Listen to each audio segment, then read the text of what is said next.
I think one of the keys to resilience is perspective. And that's one of the things that psychologist, psychiatrist, counsellor, healing, all these other modalities, that's one of the things that they give you. Certainly one of the things they give me is, a different perspective on a given issue that allows you to see it differently and allows you to see yourself differently and build another level of awareness, which then in turn, builds resilience.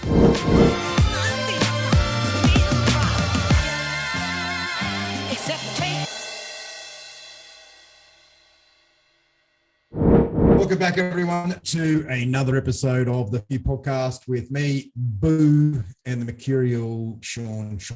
Hey, Shawnee, how you doing, mate? Good, Boo. How are you tracking today? Good. Already slammed up the podcast before we turned on with the chat. I love that. It's so cool when we get to talk to guests beforehand and it's just natural. All of a sudden, you're like, "Oops, we forgot to hit record." So, looking forward to rolling into this podcast today. Hugely topical. As we record this, interest rates have been raised by the largest amount in 22 years here in Australia. It's going to put a lot of pressure on a lot of people out there, and certainly, I think men feel, I don't want it to come across gender bias, but I think men feel the pressure with this sort of stuff a lot more, given that there's that provider protector DNA that sits within all of us. And one of the things we don't talk about often is mental health in men. So I reckon it's really timely that we have today's podcast, mate. What do you think? Absolutely. And having had some challenges with mental health for 17 years earlier in my life, I definitely know from experience and seeing my siblings go through the same things, friends, I've lost friends to mental health challenges and things like that as well. And it's it's incredibly important subject. And I know that the next person coming on is going to be able to give us some guidance, some understanding, some ideas and things that people can actually do to potentially get the support they actually need, when they are going through some challenges. No, absolutely. Look, this particular gentleman's a helicopter pilot, so don't hold that against him. Right? It's a wonderful profession. I was almost a helicopter pilot. My uncle's a helicopter pilot. My cousin's a helicopter pilot. Helicopter pilots are absolute legends, and it's a really interesting field of work, actually, like in terms of culturally how it spans around the world, but also a helicopter pilot that's experienced some pretty unique mental health issues. So actually introduce him rather than talk about him. Humphreys, thanks, mate, so much for joining Sean and I today on the Few Podcast. We really appreciate it. G'day, Boo. G'day, Sean. Guys, great to be here. And I think it is absolutely timely with everything going on in the world: floods, fire, famines, war, interest rates, COVID, you name it. There's not a corner of the community that's untouched at the moment. But when it comes to helicopters and fighters, mate, you know the adage: if you can't hover, don't bother. So I've been told, mate, many times, and put well and truly back into my box. Now, obviously, as a helicopter pilot in the Army, it was one of my dreams to either fly fighters or be a helicopter pilot. They're basically the same as far as I'm concerned. But it's a dream job. It's something you think about as a kid. It's something that's in your blood. Aviation's in your blood. This particular career with you has been with you for a long time.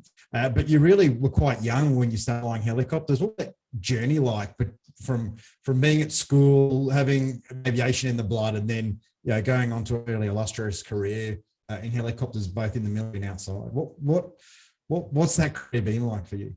I was one of those kids that was out in the backyard watching rescue helicopters fly overhead and just looking up in awe, going, "That is amazing. I want to do that." And when I found out the Army, I was already interested in the Army, and then when I found out the Army had helicopters, I was sold. And so straight out of high school, straight into Duntroon, and then got on a pilot's course and had the keys to a Black Hawk at 21. I was not a very good fixed wing pilot though, so I almost got kicked off a couple of times when I was going through Point Cook. But then from there, it opened up a world of opportunity for me that just wouldn't have been there if I didn't get to fly in the military. And flew around all of Australia, or just about all of it. Papua New Guinea, operational deployments in East Timor, Iraq, Afghanistan, flew as a flight instructor in the United States. I've been able to experience a bunch of the world on the ground and in the air, which has just been truly, truly amazing. And when I look back, really quite humbling as well, to be able to fly the machines and work with the people that I did for what ended up being 20 years in the Army, and then 10 years of emergency service work, flying search and rescue around various parts of Australia. So it's been pretty special. So tell us a little bit more about, I suppose, your background and you alluded to the fact that you've gone through some mental health issues yourself. What was the cause of that? What was the trigger point, or what was the things that happened that got you to get to that place where you were struggling mentally, so that I guess our listeners can understand that it can happen in various different ways. It's not just one way to get to that point. The context here to what Kev did in his career as well, to attach mental illness to somebody who is so competent, well trained, is psychologically assessed during the selection process to have their shit together. It's an environment where there's a stigma, because in aviation and mental health issue, but also, look, let's be straight up here, Kevin. There's people out there who maybe aren't admitting to their own mental health issues. You're not the sort of person that most people would say, hey, this guy's going to, have issues with feeling good about himself or feeling good about life. How does that happen? Yeah, mate. And that was the very question I was asking myself when I was lying there convulsing on the ground, incoherent and sobbing. And that was back in 2008. I'd done a number of deployments, flying missions over in Afghanistan, assaulting. I was the commander of the Chinook detachment, leading missions, assaulting Taliban compounds in the middle of the night, landing completely browned out in dust, rocket-propelled grenades and bullets flying everywhere. And then trying to back the Chinook up onto a cliff edge with just the aft gear, getting up onto the cliff, rotor blades barely 5 to 10 feet away from the rocks, dangling, thousands of feet in the air, out in the cockpit, and looking over my shoulder for the hover reference, moving the thing that weighs 20 tons just inches at a time, waiting for the calls from the crewman in the helmet, right? So when we talk about the highest level of training and mission execution and capabilities, I put myself up there as being one of those guys who was there doing it. And months later, another very edge of the cognitive and physical spectrum for a human being, right? Like the motor skills, the mental processing. I mean, that is free climbing, rock climbing without a harness. Except in this case, you've got people's lives that truly depend on every millimeter you move hands and feet, right? Yeah, absolutely.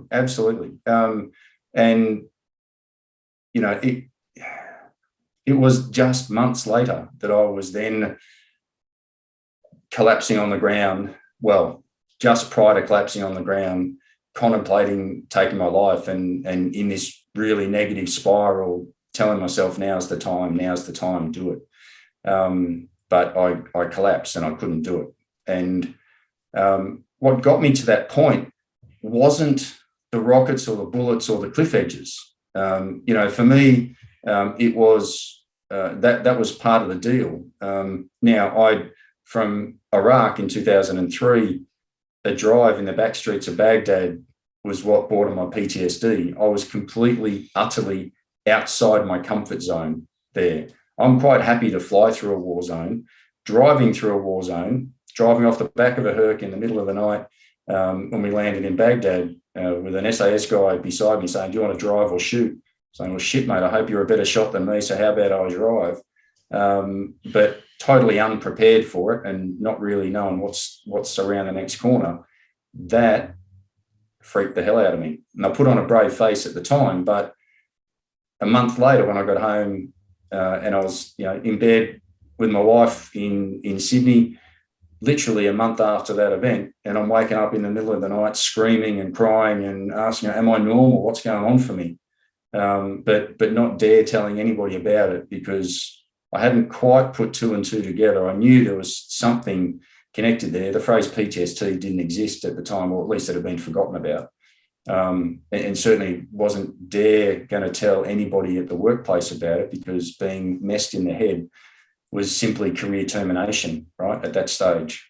And so I get through to Afghanistan in 2007, and I'm continually angry, frustrated. Nothing anybody is ever doing is ever good enough. It was a combination of a couple of things, burnout that I know you've had a big last couple of weeks, Boo. I read one of your posts just today. We were working. When you're deployed and you're on operations and you're outside the wire, you're on the go.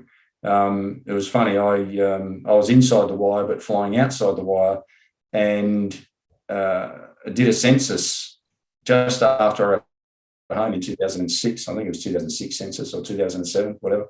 And it was like 140 hours a week of work, and that was understating what the workload had been. So there was an element of burnout there, but also there was quite frankly a toxic work environment. I had 7 different bosses in 4 or 5 different continents, and the work environment in various ways was really, really fractured and quite toxic in many ways. And I really wasn't prepared for that. I was happy, believe it or not, I was happier like a pig in mud to go and get shot at, but dealing with the people side of things and the climate around that, with everything else going on, just tore me apart. And then was it a cultural thing, Kevin? Is that what you're referring to, like the culture of the environment, or? Yeah, so the culture of the environment for the micro and the macro of what we were plugged into at the time, with an American task force and a special forces task force and aviation technical oversight, and then national issues there as well. So there were a bunch of very competing priorities, where everybody wanted to be priority number one. And it was very, very, and we just weren't set up to be able to accommodate everybody's wishes, no matter how hard we tried. So people don't appreciate the grey area that exists in, the fog of war, the greyness, the competing priorities, and then you add the human factor on top of that, which is the politics, and you just get caught in the middle, right? And not only that, even though it looks on paper that you're having a rest, you're really having a rest, because you're doing, and when you're doing, you're not thinking, and when you're resting, you think about what's going on, and when you've got that time to think, it's not the best thoughts, and there's no pressure valve apart from typically that toxic masculinity, drinking, and behaviours that aren't that great. And I think I certainly experienced my journey with that when I was in Afghanistan, but on the civilian side it feels a bit like a meat grinder to some degree in terms of the what exists around. I think you said something you said there, which not many people talk about when it comes to burnout, is the perception that everyone around you is not good enough. That I think that's a really important key, in that every time someone comes back to you or you have an expectation, you never deliver to the expectation. And I find that feeling as well. And just one thing I'm interested, Kev, to talk about is the stages of life you went through, right? So as a 20-year-old, anything? Did you have any inclination that there was something amiss in the world, or was that just, knife between teeth, have a lot of fun, deployments, just enjoying life? Was there any other indicators on the way to your journey when you sort of experienced the impact of it, or was that just kind of like life was great?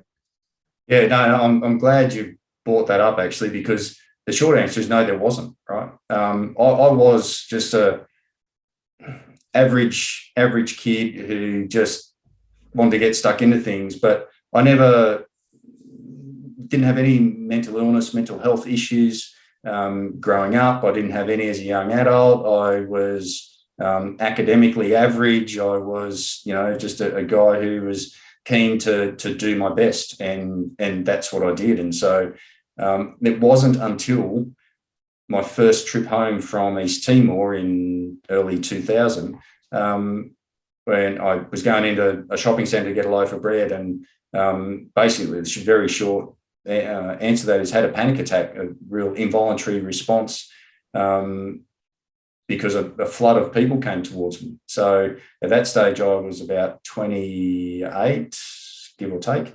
And, that was but at the time, I didn't know a single person with mental illness. I didn't know anybody who had taken their life. I knew nothing about mental health, right? And so all I knew was I just did something that I didn't control. What the hell was that? I can't tell anybody about this. I didn't tell my wife. I didn't tell my mates. Certainly didn't tell work, because I had no idea how to explain it to them. And it was, then 2003, the PTSD, but there was nothing between 2000 and that event to 2003 coming out of Iraq. But then I was not well, but I was hiding it from 2003 onward through to 2007, 2008. But there was, back end of 2003, there was there was a healthy dose of workplace bullying going on there that really, really started to pull me apart. And unfortunately, that then came back into place in 2007, early 2008, which is then when I fell apart. So yeah, there was, as a young fella, I was just getting on with life, loving the fact that I was flying helicopters around the country and around the world, and able to go and do my childhood dream. So, Kevin, one of the things that we've got a lot of I know business owners that listen to this podcast, as well as individuals, people that haven't been in the Defence Force in any way, shape, or form, or had those experiences where they're being shot at, or driving through the streets in Baghdad or a war zone or anything like that. But for me, my understanding, that the triggers, the things that create that trauma or those situations that then, I suppose, lead us to have some mental health challenges, which I know in my case was the situation, that it can be caused by many, many things. So ultimately, I suppose the problem is a human one, not necessarily the situation that's caused it. So I do notice that a lot in business owners. I noticed that in myself. I had depression for 17 years, from about 17 till 34 or so. And it wasn't until it took me 17 years to actually ask for help, right? I'd struggled through it. I'd gone in waves and hidden it. I'd not said anything to anyone about it. I felt like an idiot. I thought there must be something wrong with me. I had at 19 come very, very close to ending my life. It was shit, put it bluntly, for a long time. And what I don't want other people to be going through, and I share this openly with my clients, with anyone who's doing that. I know that one of my friends in her daughter's Year 9 class, one of the girls actually took their own life this week, which has really rattled all of at school. They've never had anything happen to his whole history, and it's a very, very challenging, very difficult thing. But how would you, taking into account as the human factor of mental health, what are some of the things that you would suggest that people can do if they are struggling and looking to getting some support, and maybe they are feeling a bit embarrassed or isolated, something wrong with them? Yeah, absolutely right. And indeed, when I started down the road of mental health advocacy and keynote speaking and all the rest of it, I actually thought my audience was going to be male veterans. And I've now spoken to just about every industry there is out there: superannuation, finance, education, military, construction, stevedoring, engineering, mining, you name it. and it's the same story each time, and it's the same reaction each time. And that's because, as far as I'm concerned, as long as you have a brain and a blood supply, you're susceptible to mental illness, right? And therefore, it doesn't matter what business you're in or what industry you're in, we're all equally susceptible.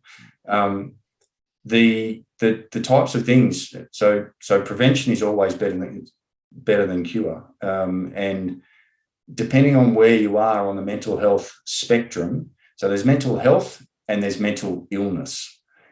Mental health doesn't mean that you're absent of a mental illness, right? Mental health, to have good or optimum mental health, means that you are able to have an optimum contribution to society and for your own goals effectively, right? So there's a few different definitions out there. That's Kev's definition. Mental illness is, and you can have good mental health, poor mental health, you can have mental ill health, but that still doesn't necessarily mean you've got a mental illness. Mental illness is something that's diagnosable out of a big book called the DSM-5, and then go from there.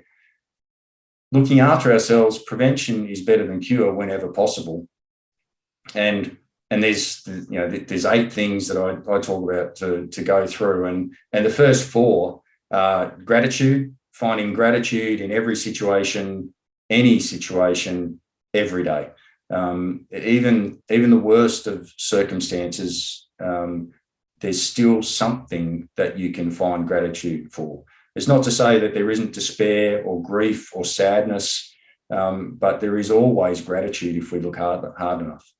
Then from there, we've got to recharge ourselves, and that might be through meditation or yoga or reading a good book. But just because one person's recharge method doesn't necessarily have to be the same as yours. A psychologist I had a chat with a number of months ago now. He's been practicing as a psychologist for his whole adult career. He's a wealth of knowledge, and he said, "Kev, don't ask me to do yoga, mate. Wouldn't care about it. Give me a good book and let me curl up in the corner. That's my happy place, right?" That's where he recharges. So what recharges one person is different for all of us. And then from there, we've got to make sure that we find compassion. And this is one of the big lessons that I found, is I can give reason. There's sympathy. Sympathy's quite selfish, right? And then you've got empathy, and empathy is awesome. But you can have empathy fatigue. And then you've got compassion, and compassion is actually uplifting for both people, the giver and the receiver. But the magic in compassion is when you can actually give it to yourself. You can't actually be empathic to yourself, but you can be compassionate to yourself. And it's not to say that you set a low bar. It's just to acknowledge that some days we have a shit day, and as my dad used to say, and I didn't realise how compassionate his words were. He was a butcher for 40 odd years. He was a hard guy, but it was only later in life that I realised when he said, "Son, that was today. Tomorrow's another day." It was actually an act of compassion. And Kev, one of the things that obviously I've seen, which I think we all know, is we're always hardest on ourselves. Whenever something's happened, we beat ourselves up like much more than anyone else ever would. We just would not allow that to happen. And I think that's where I know that, for many years I did struggle with being able to be compassionate with myself, to be able to, accept where I was at and not beat myself up. So, having the, gratitude and compassion and things like that is very important. And that recharging, actually topping up your batteries, filling up the tanks is very important. I can see that. Hugely, hugely important. I'm least compassionate with myself, second least with my wife and my kids, and everyone else I'm pretty compassionate with. And it wasn't until that was pointed out to me. I was ignorant to that. Like I actually genuinely didn't see that way. And then it was pointed out to me, and it became very obvious, right? And that comes to a whole thing around awareness, which we'll see how we go for time, whether we get to talk about that a little bit later on. But Yeah, and one of the keys with compassion, actually, a really, really simple self-test that you can do, because you're right, Sean, we do talk to ourselves so disgustingly, so poorly sometimes. The simple litmus test is, imagine that you're teaching a 6-year-old how to use Lego for the first time. How would you do that? What would your tone and style be? What words would you use? What would the volume be? That's how you talk to someone compassionately. So if you're talking to yourself and it's not sounding like you're teaching a 6-year-old how to use Lego, then you're not talking compassionately to yourself. A good friend of mine, John Broadbent, who also has a thing called Man Unplugged, so it's about supporting men, transitioning through life and challenges and things and mental health and all that sort of stuff. And one thing he taught me of quite a few years ago, he said, what you need to do is, he said, when you're thinking something, narrate it out loud. So actually say what you're saying in your head out loud and see whether you accept it then. He said, because when it's in your head, it can hide. When it comes out of your mouth, you're like, oh, geez, okay, well, that's not really what I mean. And I wouldn't be that harsh to myself. And it's a very, very powerful tool to just narrate, just say out loud and sometimes, I'll be in my office here and I'll just be saying stuff out loud. In the past, I would have thought I was a bit crazy, but it works because you're just like, whoa, shivers, I just caught myself. I'm not going to do that. I'm not going down that path. That's not serving me. No, that's a great tool. That's a fantastic tool. And next is to contribute. So, to give is to receive, and it just your time, and whether it is to, anything from a soup kitchen to your local soccer club to whatever it is in between.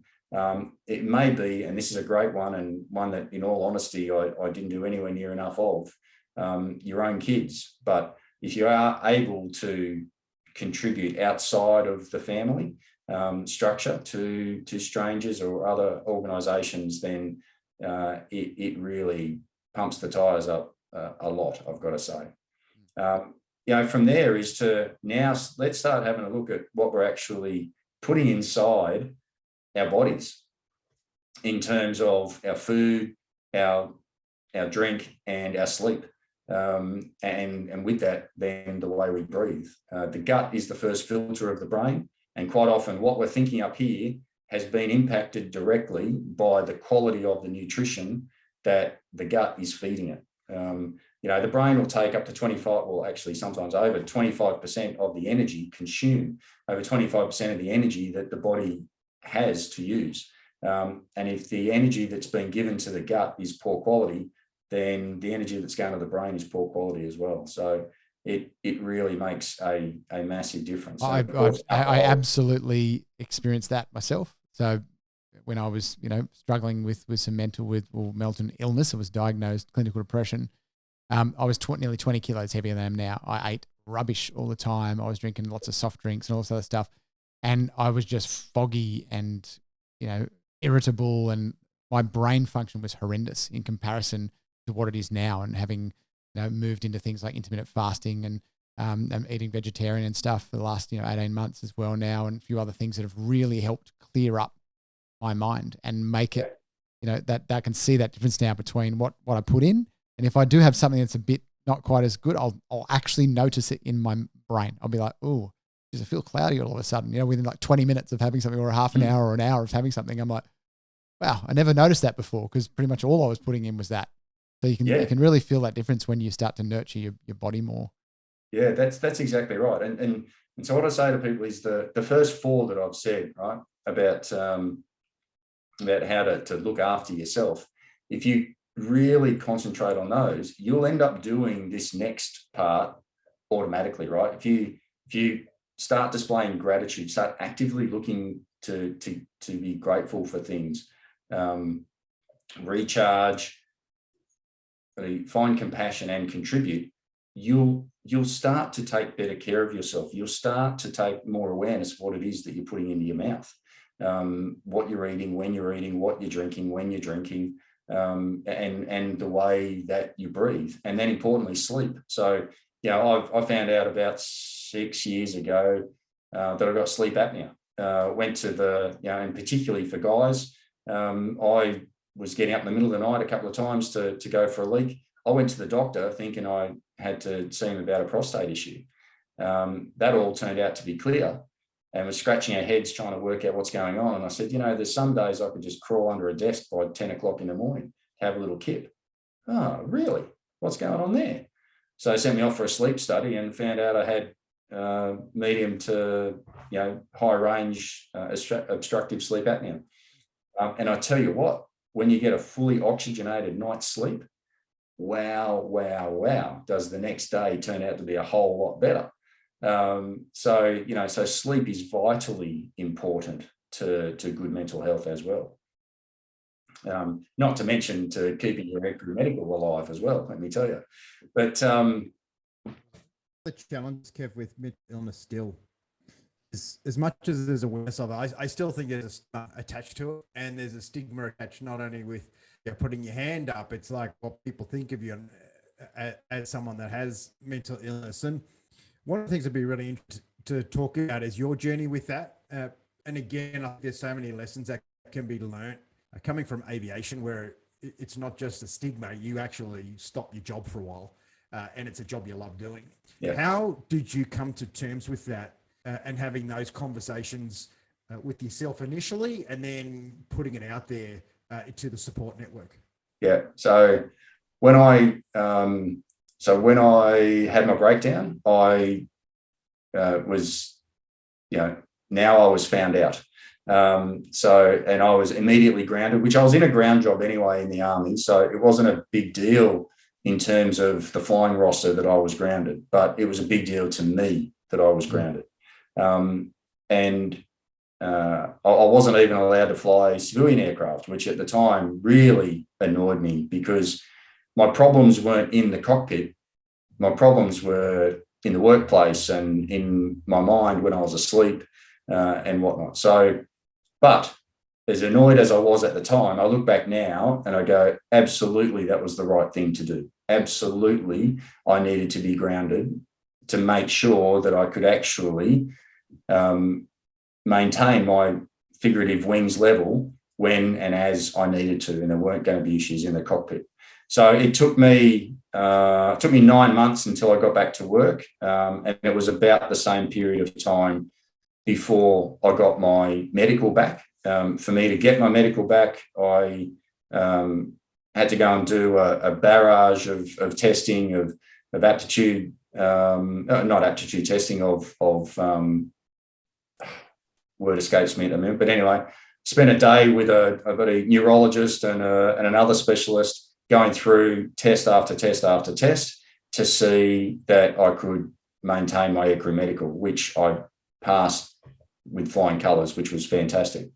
So that got me back in the cockpit again.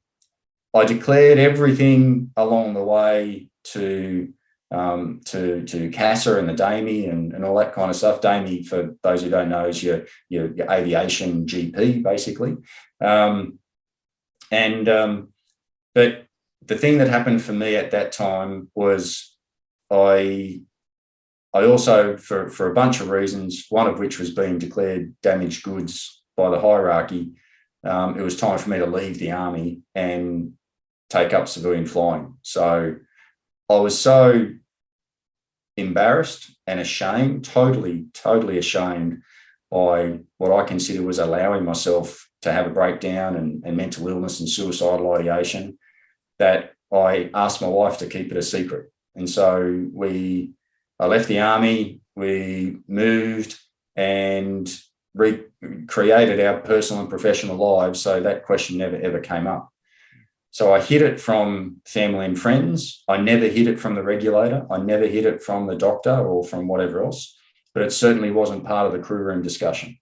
And I was really fortunate that I managed to land a search and rescue job straight off the bat and get into it. And it wasn't for 7 years that I finally, there was actually doing some business coaching, and this lady in Sydney, Michelle Duval is her name, I'll forever sing her praises. She said, Kev, you're doing really well with all the business coaching, but there's something you're not telling me. Like there's something here. I know there's something here that you're hiding from me. And until you tell me what that is, I can't fully help you. And anyway, through a few more sessions and a shitload of tears, I eventually released my secret of the suicidal ideation, the breakdown and mental illness and all the rest of it. And she asked me this really pivotal question. Have I accepted the fact that I contemplated killing myself and that I've got mental illness? And I broke down again. And I said, no, I don't accept it. That means I'm complicit in what happened. And I don't believe that it's my fault. And anyway, so when I eventually composed myself, she asked me to close my eyes again. And she said, I want you to imagine that everything you've just told me is out there on social media. And I lost it. I said, no way, that's never going to happen. And a couple of months later, I ended up talking about it publicly. And then I've been on the mental health advocacy journey ever since. When I finally got it off my chest, I honestly felt 20 centimeters taller and 20 kilos lighter. It was amazing. Now, so acceptance was the key to unlock me transitioning from being functional, getting on and flying again, to being vital. And acceptance was the key that unlocked the journey between head and heart. Because whilst I got my head functional again, my heart was still hurting big time. And I think that Kevin, just to jump in here, that to me, that is, and I know I had to go through a very similar journey, and it was about actually accepting the fact that you need to be vulnerable, and it's actually a courageous act to be vulnerable and share that with somebody when you've been hiding it, when, you know, every cell in your body is saying, I don't want to go there. I don't want to admit this. I don't want to own this. And that's, to me, is, you know, an incredibly courageous step to take. It is. And, you know, at the time, I didn't use the word vulnerable. Actually, to be honest, I'm not a fan of the word vulnerable. I haven't got an alternative for it. I just don't use it. But I absolutely acknowledge that, yes, that's what it is. And that's what people have to go through to be able to truly travel down this road. And to be, to expose yourself in that way takes inordinate amounts of courage. But again, I'll speak about myself in the third person here. Kev has never considered himself to be a man of courage. Kev has considered himself to be a man who just does what needs to be done and get on with it. And it's not to say that it's courageous or not courageous. It's just do the right thing and get on and doing that. And so that acceptance piece, though, really flipped the lid for me. And, you know, hopefully we can keep talking for about 2 hours here, because I've got so much to talk about on this. But we'll do a part two. Yeah. But what we... Just keep talking, mate. Just keep talking. Yeah, good. But so what that did for me, though, was allow me to really shed the last piece of the understanding of paradox, right? And I know that may sound a little bit weird here for a second, but I was always a very black or white thinker, right? And the military, like, that's me, that's my personality. And that also works in the military, right? The military is about solving problems effectively. That's, in a very practical sense, that's what the military does, right? You've got a problem, you solve the problem, you move on to the next problem. And that was what I was good at, right? But there's this world of grey in between. And on top of that, I always believed that there was a black or a white, not necessarily both at the same time. And the paradox just didn't exist. Well, in the whole journey around the acceptance piece, a lot of reading and a lot of self-exploration made me realize that paradox absolutely exists. Yin and yang from an Eastern philosophical perspective, light and dark. And so this overwhelming sense of shame that I felt for years and years, I came to the realization that pride is the opposite of shame. And for people, and I initially put this just into a military context, but I came to realize, because I believe the military self-selects proud people, right? And when you get off the bus at recruit training center or at officer school or whatever, then pride is bashed into you physically and figuratively, to be proud of your country, proud of your unit, proud of your uniform, proud of your service, proud of your mate, etc., etc., etc., right? And that all the way through your military service is all about being proud, and don't you dare go jack on your mates. That is the thing that will bring shame upon you the quickest. And so as you go through life, if paradox is real, then as pride increases and increases and inflates and inflates and goes up and up and up, the potential for shame also goes up. So when I fell in a heap, when I contemplated suicide, had my breakdown, that pride evaporated in almost an instant. And I was left with what I believed was real shame. And whilst I said that about the military, I've since seen it 1,000 times over in various people in the emergency services. I've seen it in lawyers, I've seen it in accountants, I've seen it in builders, I've seen it in every other occupation. So pride in yourself is something that really comes with the double-edged sword, being the paradox of shame. And so we really, really need to be careful of that. And I think that's one of the things that for men in particular, who we aren't good at talking about this, and we're certainly not good at articulating the stuff that goes on inside us sometimes, the shit feelings that we have that we don't have words for, and we don't know how to actually get it out of our mouth and explain it to people. That for a lot of us, for me at least, helped to explain it. So to come back to my breakdown momentarily and how I got back into the cockpit, one of the things that I realized I haven't spoken about was at some stage, the phrase, my mind got me into it, my mind will get me out of it, came to me. I don't know where it came from, but that's what I started saying to myself.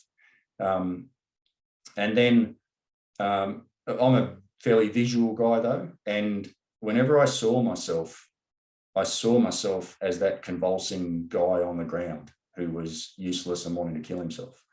And I needed to change that self-image. So I actually thought back to my childhood, and there was a show called The $6 Million Man, which you guys might remember. And for those who don't know what it was a TV show in the 70s and 80s of a US Air Force pilot who became an astronaut. He was in a horrific accident and he should have died, but they rebuilt him with bionic technology, as it was known in the day. And so I loved that show as a teenager, absolutely loved it. And so, his mantra is, we have the technology, we can rebuild him, make him better, faster, stronger than he was before. And so I got the image of Steve Austin, the astronaut, and put my head on his body in my mind. And so whenever I was sitting in the psychiatrist's waiting room, getting an ice cream, going for a run, getting a loaf of bread, whatever I was doing, I would visualize and see myself as him and see him as me. And I have the technology. I can rebuild me. I'm going to make me better, faster, stronger than I was before. I'm going to rebuild my brain. And just played that over and over and over and over and over again, thousands of times, to re-imprint, rewire my brain for who I was and what I was going to be. And that was just, incredible, to see how that changed the way I viewed myself. Really, it was amazing. What were I think you got to number 5 on those 8 things you were talking about. I think it was acceptance or awareness. Oh, right. So number 5 is physical. Yeah. Oh, the physical, that's like what you bring and put in your body. Yep. Correct. All that. So number 6 is clinical. So a clinical checkup, right? So we all should be going to see the doctor every 12 months just for a routine checkup, check the blood pressure, all the rest of it. And I go and see a psychiatrist every 3 to 4 months. I call it my ops normal call, right? I don't necessarily like that I have to go and see. Well, I don't have to go and see a psychiatrist. It's actually my choice to go and see a psychiatrist every 3 to 4 months. But I do it because I know it's good for me to do.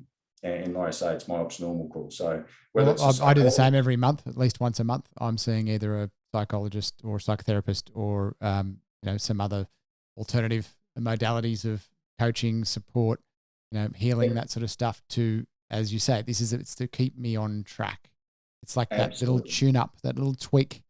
Things start to go. It just keeps me moving forward in the right direction, and it's incredibly powerful. Doing that for nearly probably 4.5 years straight now, and it's been one of the most valuable things that I could have done. The gradual 1-2% progression that you make by doing that, by sharing things and working on the way that we see things, or the stories in our head, or the way we behave in certain situations, or react to triggers and things. And it helps immensely to actually be consistently, like going to the gym. You go 3 times, you get sore. You go for 3 months, you start to get strong, right? Yeah. So if people consistently do this, I think it's going to have a positive impact. That's exactly right. And the gym's a great analogy. Lots of people have said about, the mind, it's like a muscle that needs to be exercised in order to gain strength. And just like the routine of going to the gym, it's not a single one of those regular trips to the gym that actually gives you the strength. It's the consistency of going to the gym that builds the strength. Yep. And same, it's the consistency of the support and psychologists, counsellors, psychiatrists, etc. And like you, mate, I go and see a psychologist roughly once a month as well.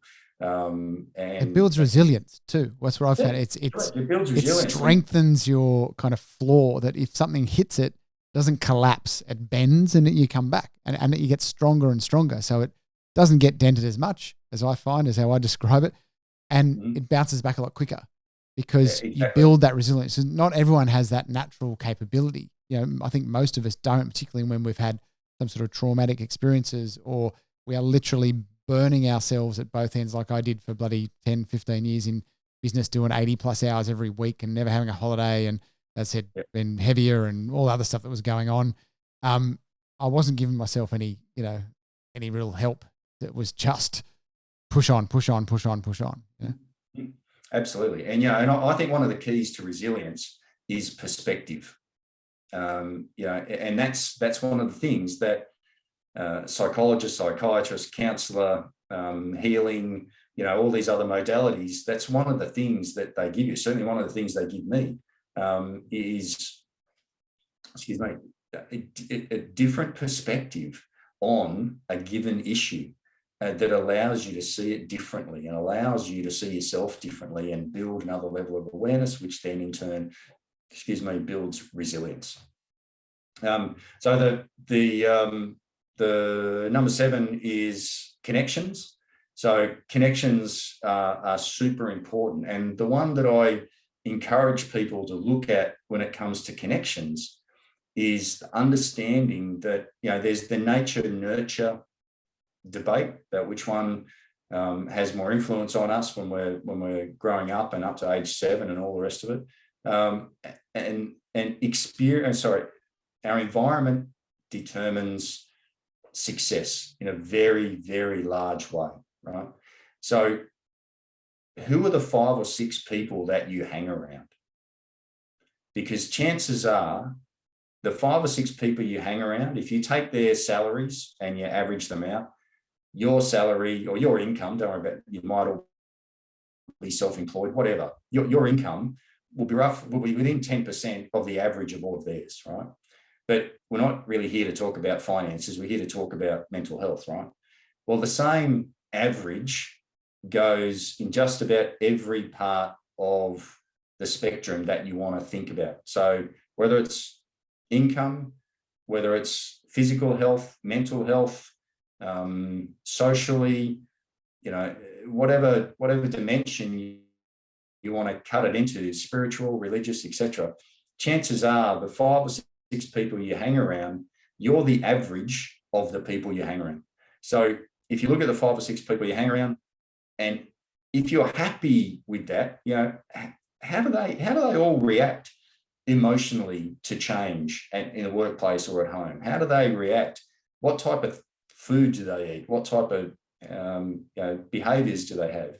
Type of conversations? What topics do you talk about? It's absolutely, yeah. So if you're happy with the average of all of that, then 2 thumbs up, crack on, have a great life. And I don't mean that facetiously, I mean that very genuinely, right? Because it's not about what is going on, it's about how you feel about what is going on, right? Which again, this awareness comes into it, that if we're completely unaware and ignorant of what's going on, well, we might do poorly with our mental health or with our finances or with whatever else. But to a degree, ignorance is bliss. Once we start to become aware, once we either because other people tell us or because we're starting to have things go wrong or at least not to plan in our lives, then we start to ask ourselves the question, what's going on around me? Am I happy with the state of play? And if I am, great, crack on. But if you're not happy with being the average of the people that you hang around, let me tell you, there is only one person who will do anything about that. Only one person, and it's not your friends. So it is absolutely up to you. And the last one, number 8, is knowledge and education. So that's about whether it is through self-help, self-development, courses like mental health first aid, or whatever the case may be, educative podcasts and lived experience examples and all the rest of it, then all of those different types of education come into play, again, to give us different perspectives to build up our knowledge bank and build up our self-awareness to be able to make better decisions and then crack on with a great life. Yep. So building on what you've said there, those 8 elements that to me make total sense, because I learnt those over time. I think it actually started for me. It started with a bit of knowledge. It actually started at number 8. When I started getting knowledge, I started to realize there was other things I needed to do. There's ways I needed to improve things, from nutrition to sleep to actually starting to talk about it and get support around it to move through. And when I did it, from where my mental illness had come from, it actually resolved itself very quickly when I addressed it, because of the nature of what it was and what was sitting there. And I think I'd done a lot of work in the background on it, and I just hadn't realized that I'd actually progressed so far. And then when I got support, it had kind of tipped me over to sort of pop out the other side and not have that challenge now for 15 years or whatever it is, 13 years or something. But I guess what are the resources out there that Kevin, whether it's through what you're involved in or other resources that people can actually go and find some support and actually find somewhere they can trust, somewhere that feels safe for them to actually be able to share this and move through it, because it can be very difficult. But if you find the right people you trust, you can get the support you need. Yeah, absolutely. Trust is pivotal, and people talk about having a safe space, right? That was absolutely key for me to be able to pivot. The business coach provided a very private, very intimate, safe space for me to be able to just crack the lid. And then from there, she gave me some of the tools to be able to take into the next safe space that I had, which was actually a group of about 150 people going through a business mentoring program. But even though the number was a big jump from 2, or actually 3, my wife was doing the business coaching with me, to 150, it was the fact that the way this group had been put together and the mentor with this group meant that this group was just like one big bunch of the best friends in the world. And so even though there was 150 people, it was absolutely a safe space for me to be able to crack the can wide open. So finding that safe space is number one. And that may well be different for every different person. It might be your best friend. It might be your GP. It might be your sports club, right? Or it might be an anonymous forum online, because there are plenty of different forums and the rest of it online now. So now there are also just a multitude of different ways to get help, whether it's online chat, whether it's text messaging on the phone, whether it's callback services, whether it's standard 1-800-13 numbers or whatever else through Black Dog, Lifeline, Beyond Blue, Sober in the Country. There's a whole bunch of different helplines out there, and then there's a bunch of groups as well. So it does depend on